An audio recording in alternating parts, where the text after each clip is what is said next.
Pak reformasi anjing.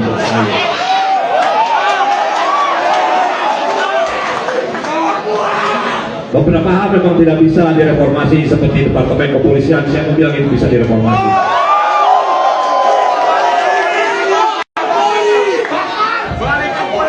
Guys, gitu aja. Oke, selamat malam kawan-kawan, selamat malam warga di Goelos. Assalamualaikum warahmatullahi wabarakatuh.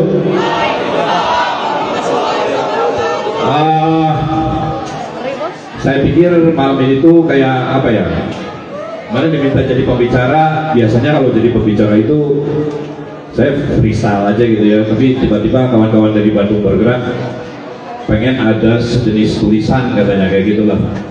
Jadi saya bikin tulisan, tapi setelah bikin tulisan kayaknya kebablasan. Jadi kayak seolah-olah ini jadi kayak pamflet politik gini. Jadi kayaknya nanti akan sedikit membosankan. Tapi di luar itu semua, saya senang kembali kita berkumpul di Dagoelos malam ini. Dagoelos ini punya catatan penting dalam perjalanan politik alternatif di Kota Bandung. Semenjak kasus di 2017, seperti yang kita tahu, kawan-kawan membuat festival, mengorganisir di sini untuk melawan mafia tanah, dan gagasan pertama membuka aktivasi ruang kota, kampung kota itu dimulai dari Dagoelos, yang kemudian dikenal dengan Festival Kampung Kota. Jadi sekaligus terima kasih kepada warga Dagoelos yang juga mengizinkan kampungnya dijadikan ruang publik. Oke, waktu saya cuma 30 menit, jadi kayaknya mungkin ini akan saya persingkat dan saya nggak akan kemana-mana, nggak akan bacot kemana-mana gitu, maksudnya saya akan fokus beberapa poin. Semoga yang disingkat itu tetap menjadi tetap bisa didengar oleh kawan-kawan dan kemudian jadi gagasan bersama, didiskusikan bareng-bareng nanti di luar. Nah, sekarang saya yakin. Oke. Saya diminta untuk menjelaskan soal semangat zaman, mengejar semangat zaman dan upaya membangun gerakan politik alternatif berartisan gitu. Sebenarnya saya juga bingung mau ngomong apa sebetulnya, karena yang namanya semangat zaman itu anjing kalau dulu. Nanti kita bahas satu-satu. Soalnya semangat zaman itu sesuatu yang asing sebetulnya. Bagi saya juga semangat zaman itu sesuatu yang agak sulit dijelaskan dengan singkat. Kalau orang Jerman itu punya istilah sendiri, Zeitgeist gitu. Kita nggak punya. Dan semangat zaman juga saya nggak yakin itu mewakili apa yang dimaksud dengan orang Jerman ngomong tentang semangat zaman. Tapi kemudian bisa saya kasih contoh gitu ya. Kalau misalnya saya boleh kasih contoh, pertama kali saya dengar kata semangat zaman, Zeitgeist, itu justru saya menemukannya di buku Pang. Mana anak Pang? Saya justru menemukannya di buku Pang. Di buku itu menjelaskan ketika dia menjelaskan fenomena hardcore. Mana anak hardcore? Di buku itu menjelaskan fenomena hardcore yang datang di 80-an. Daerah Amerika itu kemudian ada Reagan, kemudian tiba-tiba ada Bad Brains, Minor Threat, anak-anak hardcore pasti tahu. Nah kemudian sebenarnya 80-an itu eranya punk itu mati. Kalian tahu Crash bilang bahwa punk is dead. Punk yang lahir di 70-an kemudian tiba-tiba nggak relevan di akhir 70-an dan kemudian masuk menjadi sangat membosankan di 80-an. Kata siapa? Punk itu pernah punk itu membosankan di 2000-an, dia pernah membosankan juga di 80-an. Era itu orang bosan ngedenger seks, drugs dan rock and roll gitu kayak gitu. Anak-anak mudanya bosan untuk mabok-mabokan, anak-anak mudanya bosan untuk bilang bahwa tidak ada masa depan, karena memang pada saat itu butuh semangat zaman yang baru. Oleh karena itu ada anak muda yang pada tahun 80-an itu merubah semangat zamannya, merubah zeitgeistnya. Mungkin kawan tahu Minor Threat, Bad Brains itu sama sekali beda dengan Sex Pistols di tahun 70-an. Semangat zamannya kemudian bergeser. Semangat zamannya bergeser, tidak lagi mabuk-mabukan, meskipun ada yang mabuk, tapi tidak kemudian jadi sesuatu yang nihilistik dan fatalistik dan merusak. Itu kenapa kemudian hardcore itu ada istilahnya. Anak-anak hardcore pasti tahu istilahnya PMA, Positive Mental Attitude, lagunya Bad Brains. Itu mereka mencoba merubah apa yang selama ini di punk itu membosankan. Termasuk di musiknya. Kalau kalian dengar hardcore, itu lebih cepat, lebih brutal daripada Sex Pistols. Zaman berubah, zaman kemudian tiba-tiba berubah. Nah, itu yang kemudian saya kasih, saya beri satu pengandaian bagaimana semangat zaman di setiap era itu berbeda-beda. Karena saya anak punk, jadi contohnya punk. Mungkin kawan-kawan yang lain tahu gitu apa segala macam. Kemudian apa konteksnya kemudian di lokal? Contohnya seperti apa? Saya bisa kasih satu lagi yang kemudian saya alamin juga. Contoh semangat zaman dari era 90-an itu bukunya Suhoki, Catatan Seorang Demonstran. Ya, saya memilih ini karena dua alasan. Pertama, yang memberi buku itu adalah cewek, gitu, yang kemudian jadi pacar, kemudian dari istri saya. Saya pertama kali dapat catatan seorang demonstran itu dari wanita yang kemudian jadi istri saya. Dan yang kedua, itu karena buku itu pada saat itu menarik. Itu analisa seorang anak muda dengan intelektualitasnya, dengan emosinya, itu menganalisa transisi pada era itu. Bukunya bagus sebetulnya. Tapi kemudian sialnya, buku itu tahun 60-an, dan saya di 90-an itu udah 30 tahun berarti, dan sudah banyak yang berubah. Semangat zaman ini sudah bergeser pada saat itu, dan saya menemukan banyak masalah di buku Catatan Seorang Demonstran itu. Banyak masalahnya, tapi saya ngasih satu contoh yang kemudian relevan hingga hari ini, dan itu kita harus kritik bareng-bareng. Karena apa? Gaungnya itu sampai sekarang ada. Poinnya apa? Saya satu aja, catatan Suhoki soal koboi. Ada yang pernah dengar? Saya. Oke, Suhoki bilang kurang lebih seperti inilah. Suhoki bilang kurang lebih seperti bahwa mahasiswa itu layaknya seharusnya itu jadi koboi. Datang ke satu kota, ketika kota itu dikuasai bandir, dia datang ke satu kota, kemudian membasmi bandirnya. Ketika kemudian bandirnya sudah tidak ada, kemudian koboi itu harus keluar dari kota itu, jangan ikut kekuasaan. Kurang lebih seperti itu. Nah, ini buat generasi kita di 90-an pada saat itu, ini bermasalah. Ini bermasalah karena apa? Karena pertama, kita bermasalah dengan diksi koboi. Itu pertama. Koboi itu diksi barat, film barat, yang pada saat itu kita agak menyebalkan. Itu bagian dari kebudayaan barat yang kita sebelin gitu. Koboi gitu, koboi tokoh gitu, penyelamat tunggal, ratu adil gitu, kayak gitu. Karena kita pada saat itu era 90-an sudah terpapar oleh musik dan buku yang sudah berbeda dengan bacaannya di tahun 60-an. Musik pada saat itu, saya berterima kasih pada musik populer pada saat itu. Musik pada saat itu sudah memberikan kita banyak alternatif yang bilang bahwa penokohan itu konyol.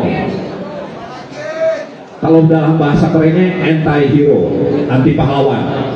Dan kita sudah muak dengan segala penokohan pada saat itu. Bapak pembangunan lah, bapak naon, bapak reformasi, bapak tani, bapak itu segala macam. Kita semua muak pada saat itu. Bahkan penokohan saat itu buat kita itu bisa dibawakan. Salah satu lawakannya itu bertahan sampai sekarang. Buat kawan-kawan yang pelopor PAN di Bandung pada saat itu, kita menyebutnya pada saat itu Bapak PAN Jabar. Dan itu berlaku sampai sekarang untuk beberapa orang yang jadi pelopor PAN di Bandung. Itu lawakan tentu saja ya. Nah, selanjutnya saya harus bacakan beberapa poin yang kemudian kenapa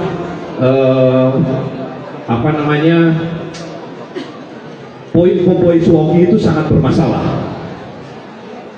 Santai, kaca penuh ya.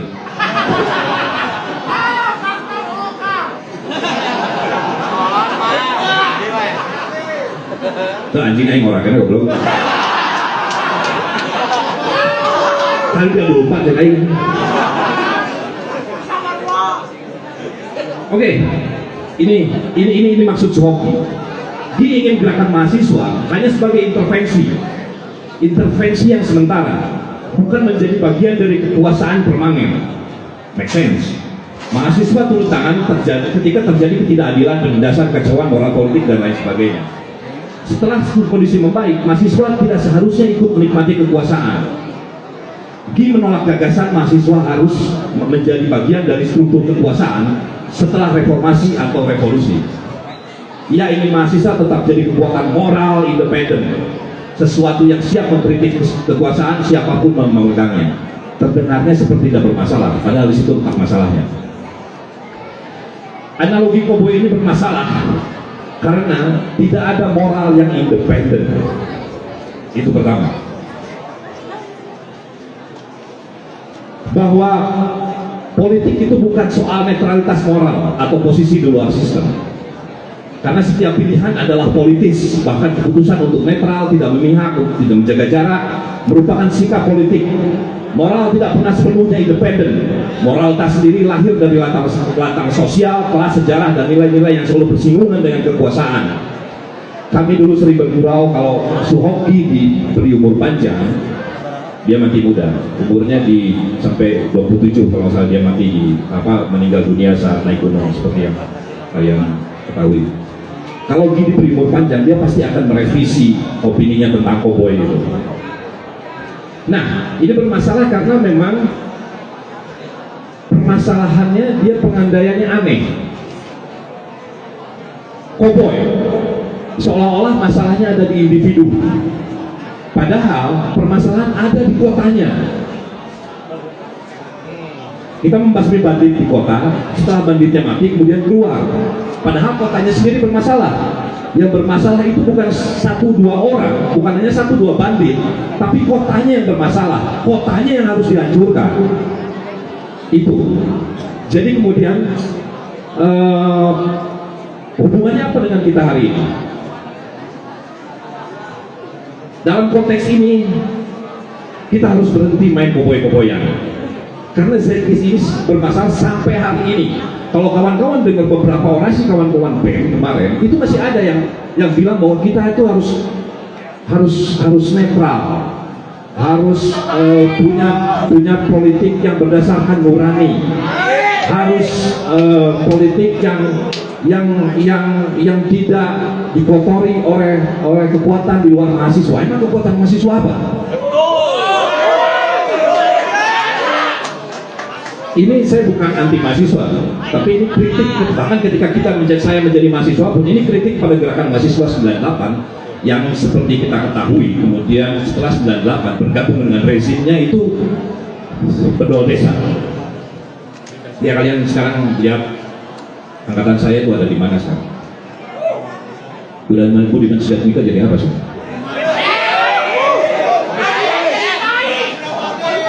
Lalu apa urusannya analogi Suwoki ini dengan politik alternatif hari ini? Dalam dunia pasca reformasi ini harus kita kritik. Kita hidup dalam era digital dan neoliberalisme yang masuk ke segala lini hidup politik semakin terasa bukan hanya soal perebutan kekuasaan negara, tapi juga yang meliputi keseharian. Politik hari ini harus kita bedakan antara politik dengan P besar dengan politik dengan P kecil.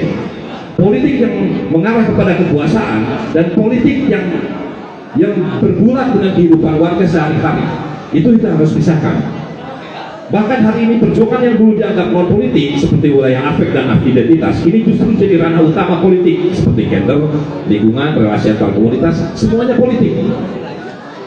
Dulu pernah ada peribahasa pas 98, kucing odol di genteng itu politis. Jadi apapun itu politis.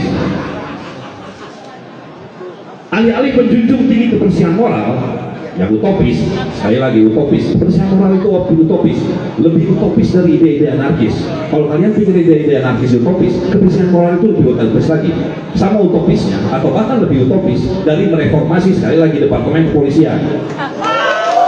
Kita butuh bentuk baru dan etika politik yang sadar posisi, yakni yang berpihak secara sadar, berani kotor untuk menciptakan perubahan. Aktivisme hari ini tidak bersandar pada elit politik. Aktivisme hari ini tidak bersandar pada Ratu Adil, tidak bersandar 1-2 orang. Aktivisme hari ini lebih bersifat kolektif, lintas identitas dan melampaui logika pahlawan dan Ratu Adil. Dia mengandalkan kerja-kerja komunal, kerja-kerja kolektif, kerja-kerja bersama. Gak ada yang 1-2 orang. Berjejaring, membangun infrastruktur alternatif.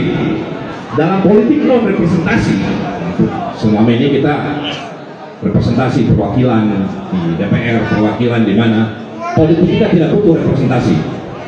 Kehadiran langsung di medan perjuangan adalah syarat mutlak. Gagasan moral independen Suwoki bisa jadi terjebak pada nostalgia perang intelektual berjalan. Alih-alih masuk keluar kota ala John Wayne, kalian tahu cowboy namanya John Wayne? Alih-alih masuk keluar kota seperti John Wayne, subjek politik hari ini senantiasa harus tetap hadir setiap hari di dalam kota. Ia tercipta lewat kerja komunitas, aksi jangka panjang, tidak mengharapkan hasil dalam satu malam, jatuh bangun dengan eksperimen-eksperimen. Bukan untuk merebut kekuasaan atau menjatuhkan kekaisaran, sekali lagi, bukan untuk merebut kekuasaan atau menjatuhkan kekaisaran, tapi untuk menciptakan dunia baru. Dengan sendirinya, ketika menciptakan dunia baru, kekaisaran otomatis terlegitimasi. Saya nggak punya cetak biru atas apa yang kemudian harus dilakukan tentunya, tapi kita bisa mulai dengan melihat apa yang salah dengan demokrasi hari ini. Kita menyaksikan ini demokrasi, saya ngomong demokrasi hari ini, demokrasi yang kita kenal, demokrasi representatif, demokrasi perwakilan, demokrasi liberal, apapun namanya.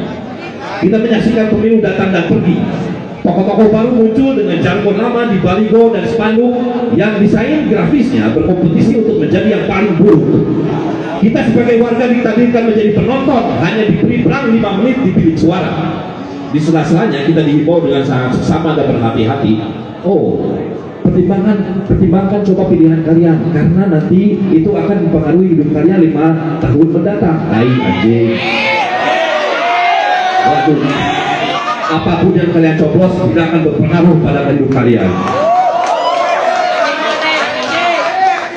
Kita terlalu lama terpaku pada sistem partai, seolah hanya itu satu-satunya medan perang, seolah itu satu-satunya wadah representasi dan satu-satunya medan tarung. Kita terlalu lama meyakini bahwa hanya ada satu model demokrasi, yaitu demokrasi perwakilan. Di luar itu, seolah-olah hanya tirani dan kekacauan. Sedemikian rupa sehingga saat kalian mendengar sesuatu yang namanya demokrasi langsung, ia lebih mirip ideologi alien atau omong kosong. Iya betul. Kita dibesarkan dalam sistem yang percaya bahwa keputusan harus diserahkan pada yang lebih tahu.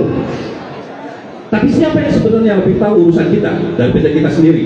Siapa yang lebih tahu kebutuhan komunitas kecil di lereng gunung misalnya, atau satu RW pada penduduk di kampung kota seperti Degoelos misalnya? Atau siapa yang paling memahami bagaimana air mengalir, kapan tanah bisa ditanam, sampah mana yang harus dipilah, puisi siapa yang layak dipentaskan, band metal mana yang layak kita tonton di akhir minggu, dan siapa yang sakit dan siapa yang lapar? Siapa yang tahu? Kita sendiri. Jawabannya bukan di luar, tapi ada selalu di dalam, di kita sendiri. Dalam tubuh komunitas yang hidup, yang mendengar dan belajar bersama. Kemudian apa antitesanya? Kita butuh demokrasi yang tidak butuh perwakilan. Kemudian tapi apa kemudian jawabannya? Kita butuh demokrasi dengan forum warga yang tak berbadan hukum, dengan skema pengambilan keputusan yang cair, yang tidak terikat, yang saling terikat oleh saling rasa saling jaga, kepemimpinan yang bergilir, dan inisiatif dan kekuasaan bukan posisi, tapi peran yang harus terus bergerak, digilir. Demokrasi tak harus menunggu 5 tahun, tak harus lewat partai, tak harus punya dana kampanye. Ia bisa dimulai di ruang tamu, di halaman belakang, di balai RW, di tempat kerja, di toko buku, di kedai-kedai kopi, di tangkringan, di kickspang, di mana-mana. Kita harus membicarakan hidup kita di mana-mana. Manifestasi sebenarnya atas gagasan dari warga, untuk warga, dan oleh warga yang selama ini dikooptasi itu oleh elit-elit politik. Waduh, Teh Haji. Kita perlu revitalisasi demokrasi yang sekarang sedang tumbuh pelan-pelan.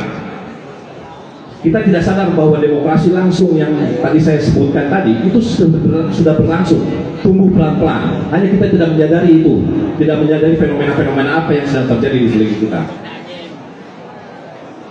Oke, saya persingkat karena udah hampir anjing setelah 20 menit ngobrol.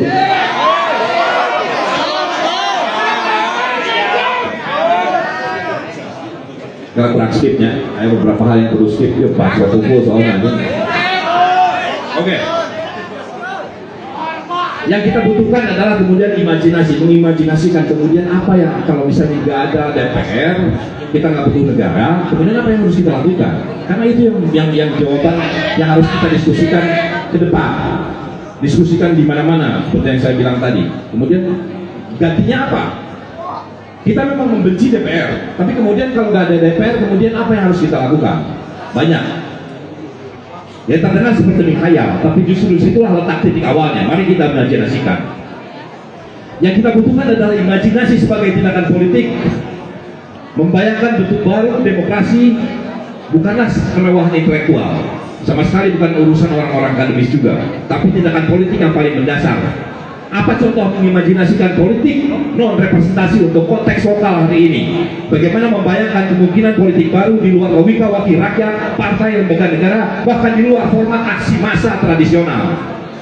Sebelum membayangkan, sebelum kita mengimajinasikan, saya sudah nulis beberapa daftar yang sudah bukan lagi imajinasi, tapi sudah terjadi di banyak tempat dalam konteks bertumbuhnya ruang-ruang otonom. Saya tidak akan menyebutkan ini ada di mana dan siapa yang melakukan, kalian pasti tahu.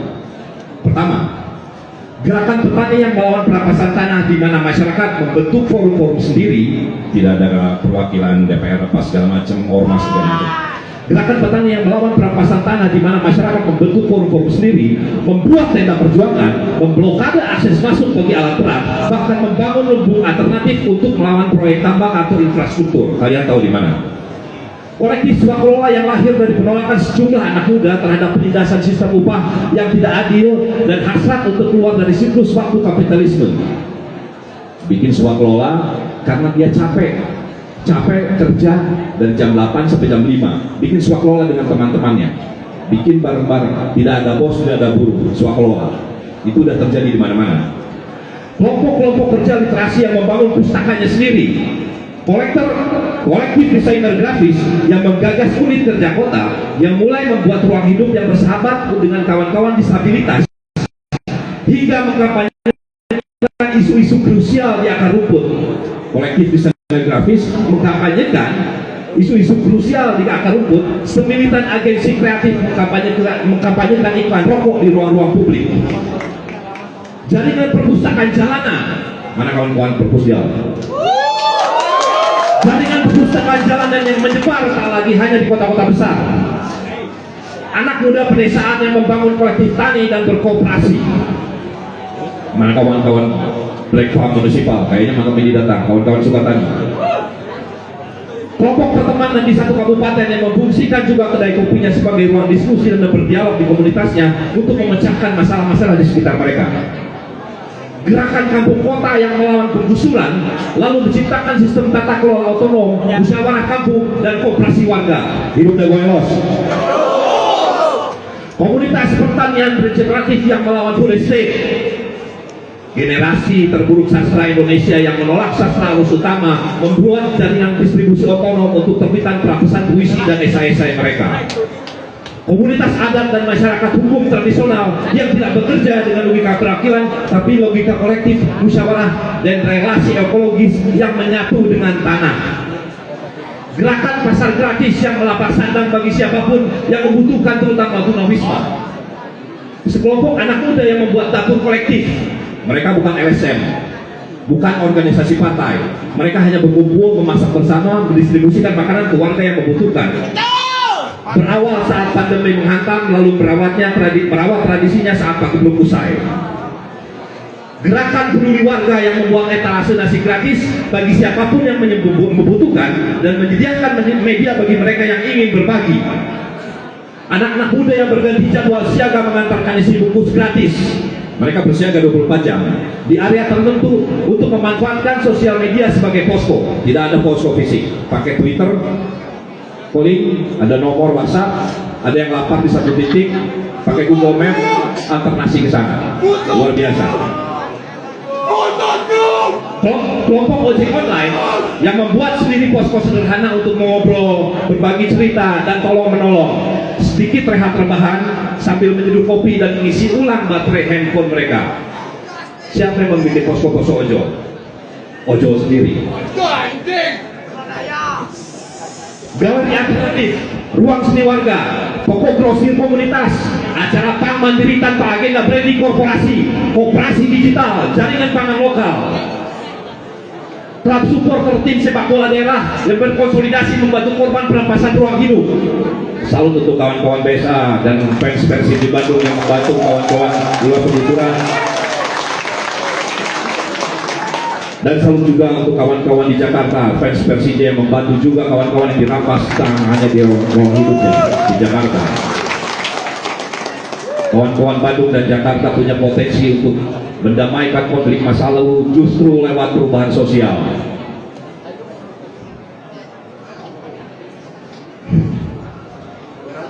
Proyek seperti data partisipatif dan arsip kolektif yang menjadi bentuk baru demokratisasi informasi di luar media arus utama.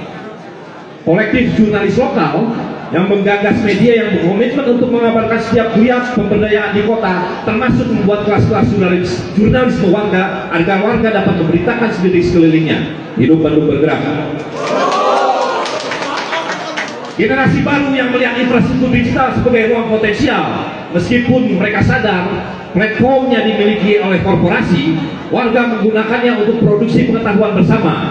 Wiki warga, kanal YouTube pendidikan, podcast sejarah rakyat, dan lain sebagainya.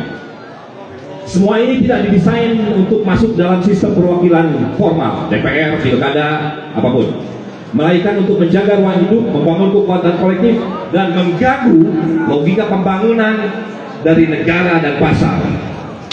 Dengan melihat sebagian dari modal sosial yang disebutkan tadi, itu cuma sebagian. Dari melihat sebagian modal sosial yang saya sebutkan tadi, mari kita imajinasikan ini. Sekarang kita boleh imajinasikan. Ini beberapa yang kemudian sebetulnya nggak imajiner amat, tapi dia datang dari pengalaman banyak kawan-kawan sehari-hari. Saya akan cerita satu hal yang diceritakan oleh beberapa kawan-kawan yang mengadvokasi buruh migran. Ada Harold malam ini. Harold, hai di mana kau? Harold adalah satu kawan lama yang mendedikasikan waktunya beberapa belakangan ini untuk mengadvokasi kawan-kawan buruh migran. Panjang umur lah ya.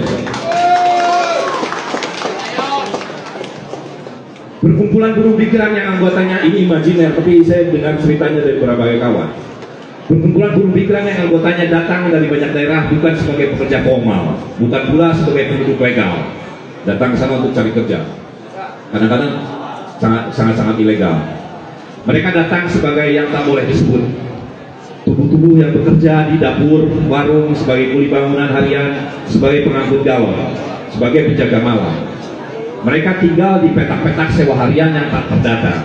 Sebagian bahkan tak punya KTP. Sebagian lagi menunggu kartu BPJS yang tak kunjung datang. Tapi dari tidak keteraturan itu tumbuh sesuatu yang tak bisa dihitung dalam data statistik. Kolektif perlindungan yang lahir dari rasa saling menjaga. Mereka menyebutnya jaringan bayangan. jaringan bayangan, shadow network. Bukan karena mereka ingin sembunyi, tapi karena sistem tak pernah benar-benar melihat mereka. Setiap Sabtu malam, mereka berkumpul di ruang sempit lantai 2 di atas bengkel motor. Ada yang membawa nasi, ada yang membawa server, ada yang membawa cemilan dari kampungnya, ada yang cuma datang untuk diam dan mendengar. Di sana mereka berbagi kabar. Siapa yang sakit, siapa yang baru datang, siapa yang butuh tempat tinggal sementara. Tak ada pendataan, tapi semua tahu siapa tinggal di mana. Anak-anak muda membuat grup kecil dengan peta psikologi kota pakai Google Map, menandai titik-titik aman, rumah transit, toko pakaian murah, dan toko-toko mana yang bisa dipinjami utang tanpa bunga. Saat pandemi melanda dan bantuan tak pernah sampai ke petak mereka menciptakan dapur darurat. Makanan dimasak bergiliran dan distribusikan dalam rute-rute malam hari. Kadang satu rumah hanya dapat nasi dan sayur waluh, tapi semua kebagian. Tidak ada donatur, tidak ada proposal, yang ada hanyalah ingatan kolektif bahwa jika satu jatuh, yang lain ikut runtuh. Sekali lagi, demokrasi bagi mereka bukan soal hak pilih. Demokrasi adalah ketika satu keputusan lahir dari banyak tangan saat banyak perut merasa lapar bersama. Dalam dengan sistem seperti ini, mereka menciptakan infrastruktur perasaan. Infrastruktur perasaan terdengar seperti frasa yang suka dipakai sama siapa itu vokalis kudeta Vicky. Infrastruktur kepercayaan, perasaan, kepercayaan, kepedulian dan keserdikan bertahan di tengah ketidakpastian. Tidak ada struktur legal, tidak ada seragam relawan, tapi mereka lebih tangguh dari banyak sistem resmi yang selama ini kita kenal. Ini manajemen lagi cerita dari seorang kawan. Di sebuah gang padat di pinggiran Semarang, di mana rumah-rumah berdempetan dan selokan sering mampet, warga membentuk satu sistem yang tak lazim, bank sampah berbasis sensor. Luar biasa. Bukan karena mereka akrab dengan teknologi, tapi karena mereka bosan pada solusi dari luar yang selalu gagal paham pada ritme kampung mereka sendiri. Berawal dari keresahan seorang pemuda lulusan STM membuat prototip sederhana ember plastik dengan sensor berat yang terhubung ke grup WhatsApp warga. Setiap kali ember terisi penuh, sensor mengirim pesan otomatis, oke penuh, harap wadah diganti, data masuk ke log. Warga pun mulai saling pantau, bukan karena diperintah, tapi karena mereka tahu semua orang bisa melihat siapa yang membuang apa, kapan, dan seberapa banyak. Bayangkan sistem yang sampah yang dikelola oleh warga sendiri, karena sadar kalau sampah itu akan menimbulkan penyakit dan saya akan terdengar seperti penyuluh kesehatan kalau saya teruskan. Seminggu sekali mereka mengadakan rapat log. Di sana data sampah bukan sekedar angka, tapi jadi titik tolak untuk bicara siapa yang kelebihan sampah, siapa yang paling rajin memilah, siapa yang belum ikut sistem. Tidak ada hukuman, tidak ada denda, tapi kesepakatan dibuat berdasarkan cerita. Oke, minggu ini rumah Bu Dede tidak ada yang setor. Kenapa? Mereka ngecek, oh karena cucunya sakit. Oke, minggu ini tugasnya diganti orang lain. Demokrasi dibentuk oleh saling percaya dan saling memantau. Imajinasikan juga jika bank sampah ini tidak menyimpan uang sama sekali, tapi menyimpan nilai tukar sosial. Setiap kilo plastik bersih bisa ditukar dengan menit koneksi wifi atau potong harga gas LPG, bantuan token listrik, atau bantuan servis alat rumah tangga, atau apapun yang bisa kita imajinasikan. Demokrasi model ini hadir bukan dari hiruk-pikuk siapa yang layak dipilih dan berkuasa, melainkan dari upaya kolektif yang lelah dengan kondisi sampah di kampung mereka. Ini satu cerita lagi, menarik. Di sebuah kawasan pesisir di Sulawesi, warga membentuk pertemuan rutin untuk memetakan ancaman reklamasi dan perubahan iklim. Tidak ada pemimpin tetap, semua bergilir. Setiap keputusan diambil lewat diskusi terbuka. Mereka membuat peta kawasan sendiri, membagi tugas jaga pantai, mengatur kapan waktu panen yang paling aman untuk laut. Tidak ada PowerPoint ke pemerintah untuk berisi presentasi permohonan bantuan, donasi atau apapun. Yang ada hanya kepercayaan bahwa hidup bisa bersama dikelola tanpa harus meminta izin dari luar.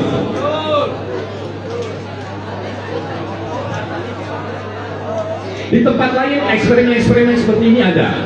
Akan sangat panjang kalau saya bacakan. Nanti kawan-kawan dari Bandung Berak Nanti kita share contoh-contoh ini nanti di website mereka. Ada banyak sekali inspirasi. Oke. Apa jadinya?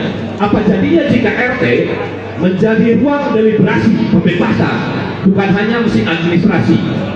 Apa jadinya jika pemuda-pemuda kampung memfasilitasi diskusi publik setiap bulan? Bagaimana jika setiap band hardcore di setiap kabupaten kecil berkumpul untuk mendiskusikan agenda perilisan mereka? Agenda perilisan album secara kolektif, memajukan skena mereka, bukan mengirim demo ke label-label luar kota mereka, atau ke disbudpar minta duit, atau ke agensi-agensi brand rokok. Bagaimana jika keputusan tentang pembangunan diambil bukan hanya oleh pejabat, tapi melalui forum warga yang benar-benar mendengar dan menyusun kesepakatan? Bagaimana jika setiap bulan warga mengadakan pentas seni yang aktivasi kampung-kampung kota? Bayangkan, festival kampung kota ada tiap bulan, bukan karena penggusuran, tapi memang kita punya akses terhadap demokrasi kebudayaan kita sendiri. Bagaimana jika komunitas para bomber graffiti di satu kota bergabung dengan forum komunikasi kampung kota, lalu membicarakan tentang agenda rutin mengecat mural di kampung kota yang dilabeli kumuh oleh negara pada program kotaku, kota tanpa kumuh. Sebelum dilabeli negara, mari kita mural semua kampung kota. Bagaimana pula jika para arsitektur dan planolog bersolidaritas dengan mereka membuat sebuah rancangan tata ruang hidup tandingan di kampung-kampung kota sebelum negara menggusur mereka dengan dalih kota harus cantik. Sekali lagi, ini bukan sekedar sadar teknologi, tapi membangun kultur politik baru, politik yang bukan datang dari atas tapi dari kedekatan antar warga. Jadi apapun sebutannya, apa itu komunitas otonom, demokrasi langsung, demokrasi non partisipatif, kalian punya istilah sendiri silakan. Tapi yang pasti, upaya-upaya ini adalah upaya merebut kembali makna demokrasi dari tangan-tangan perwakilan yang telah terlalu lama memonopoli kuasa. Terhubung namun tidak dalam hierarki. Kita terhubung dengan satu sama lain. Kawan-kawan Degelos terhubung dengan kawan-kawan di Pakel, kawan-kawan Pakel terhubung dengan kawan-kawan di Kulon Progo, dan seterusnya. Tapi tidak dalam rantai satu komando tunggal. Tak perlu menjadi besar, kita belum menjadi besar, tapi banyak, kecil tapi banyak. Kecil berduplikasi menjadi jamak, banyak menyebar dan beragam jauh lebih penting. Ia tidak menuntut untuk diwakili, tapi menuntut ruang hidup memproduksi hidupnya sendiri. Yang dibutuhkan sekarang adalah menghidupkan kembali bentuk-bentuk demokrasi seperti itu. Kalian hidupkan demokrasi dengan mulai bicara kanan kiri tetangga kalian, kawan nangkring kalian, dan lain sebagainya. Bicarakan konteks demokrasi seperti apa yang bisa diaplikasi dalam ruang-ruang hidup kalian. Pendek cerita, kita harus melampaui obsesi kita terhadap negara. Capek anjing ngarep ke negara wae. Bukan berarti kita apatis lagi saling jaga, merawat bersama, dan organisasi waktu. Kita harus berhenti main koboy-koboyan, dan berhenti berharap perubahan datang dari mereka yang menuntut untuk dipilih di bilik-bilik suara. Saatnya membentuk dunia baru lewat praktik mikro, berulang, dan jamak. Kita tidak harus masuk ke dalam untuk mengubah dari dalam. Kayak berubah aja anjing. Politik pasca representasi bukan cuma alternatif saat sistem gagal. Bukan alternatif saat sistem gagal. Ini adalah jalan lain. Bukan sekedar alternatif, tapi merupakan jalan lain. Another world is possible, jika boleh meminjam slogan pembangkangan kaum Zapatista di Meksiko. Terakhir, satu lagi. SBA ya ini. Besok kita kembali ke ruang-ruang protes dan aksi massa. Kembali berkonsolidasi, membicarakan strategi perang dan taktik melawan militerisme yang sedang dicoba dinaikkan levelnya lewat undang-undang manipulatif. Besok kita kembali ke jalan menghadang polisi untuk menjadikan mereka superbody yang akan semakin semena-mena lewat RUU Polri-nya, termasuk menghadang RUU penyiaran dan RKUHP baru dengan pasal-pasal karetnya. Kita harus sadar itu semua. sampai menang. Besok kita kembali ke ruang-ruang protes. Besok kita kembali perang di semua front. Namun jangan lupakan catatan penting soal politik akar rumput ini. Jangan pernah lupakan sama sekali. Kita harus memulai gerakan politik alternatif. Kerja yang tidak meledak-ledak, tidak heroik, nggak ada heroiknya untuk diskusi, kemudian bikin agenda komunitas itu nggak ada heroiknya, membosankan. Tapi itu adalah ruh perubahan sosial hari ini. Besok jika kita besok perlu melempar molotov, kita lempar molotov. Tapi molotov bukan ruh perubahan sosial hari ini. Ruh perubahan sosial ada di kampung-kampung kota, di kampung kalian, di tetangga-tetangga RT RW dan tengah-tengah kalian untuk berubah apa yang harus berubah. Tidak seksi, tidak heroik, tapi itu penting. Kita harus terus menabur benih-benihnya seraya berimajinasi. Kita harus mengimajinasikan terus.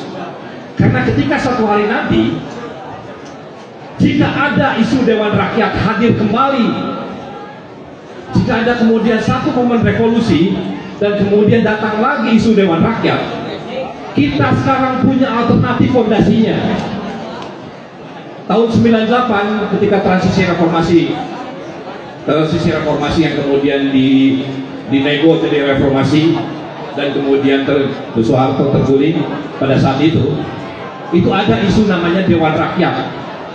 Banyak komite aksi yang mengusulkan bahwa bentuk Dewan Rakyat, tapi gagal karena apa? Karena kita tidak punya fondasinya.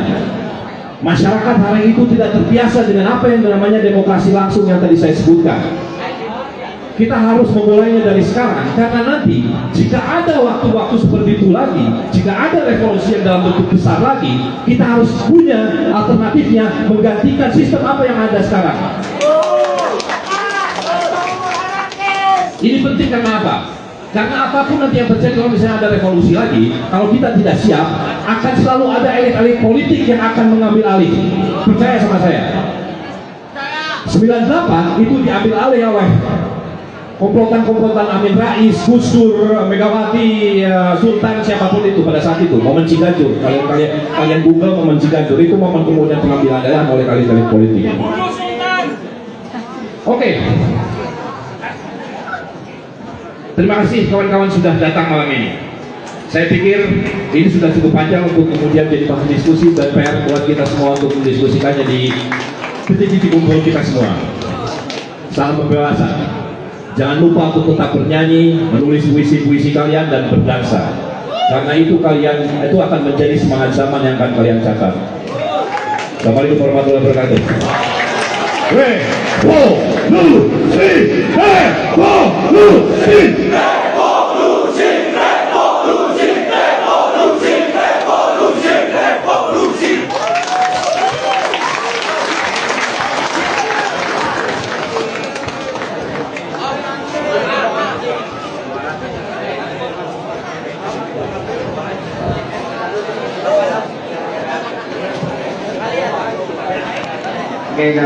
Kayak waktu itu.